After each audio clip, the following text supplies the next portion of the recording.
ให้ทุกท่านมาฟังทางนี้มีรถมือสองคุณภาพดีๆมีของแจกของแถมหลากหลายบริการอย่างดีหลังการขายรับประกันคุณภาพสบายมาปรึกษาพวกเขาได้ห้างขายรถ SK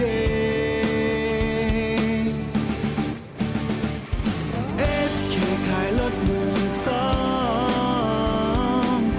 SK ขายรถมือสอง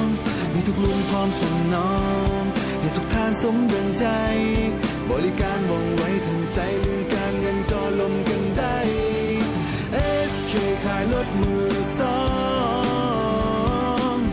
SK ขายรถมือสองขอให้ลูกค้าสบายใจพวกเขาดีหับใสบริการด้วยใจจริงห้างขายรถ SK SK ขายรถมือสอง SK ขายรถมือสองมีทุกรุ่นพร้อมส่งน้องให้ทุกท่านสมดังใจบริการว่องไวทันใจเรื่องการเงินก็ลมกันได้ SK ขายรถมือสอง SK ขายรถมือสองขอให้ลูกค้าสบายใจพวกเขาดีหับใสบริการด้วยใจจริงห้างขายรถ SKขายรถมือสอง SK ขายรถมือสอง